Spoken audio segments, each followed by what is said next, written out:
Talking points for beyond the election that are useful for us all. In home economics, there are always full employment. Let me remind myself, in a stereotypical fashion, there's a 1950s American house. There's a young couple in that house.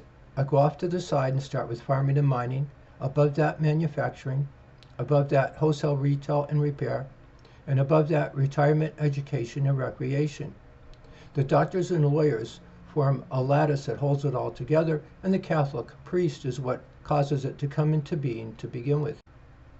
Now picture that young couple choosing to buy a couch for their living room, and you can see all the farms and all of the manufacturing and all of the stores and advertising are all geared toward getting that young couple what they want.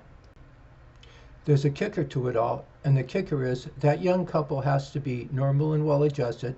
They have to want to make another person better off, and they do it because Christ rose on the third day.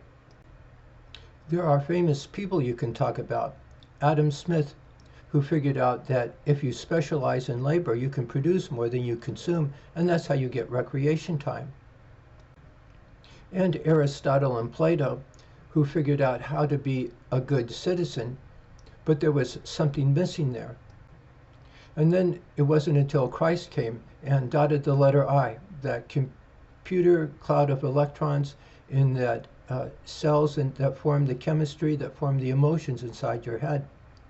They get spooky about it now. Science can't explain it, or will be able to explain it sometime in the future. But for us, you choose it or you don't choose it. And choosing it is what's called faith. On the other side are what we call the bad guys. There's a ladder over there, and at the top of the ladder, there was the people that pushed us into a consumption society. And one rung down, there are the people who said they can get into all the golden real estate, they can move into the foothills, and collect rent.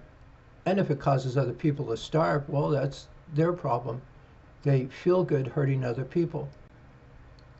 There are people, another rung down on the ladder, who would say, well, the trend is your friend and just go along with it. And there's another rung down the ladder that said, well, I will if you will, but I can't if you don't.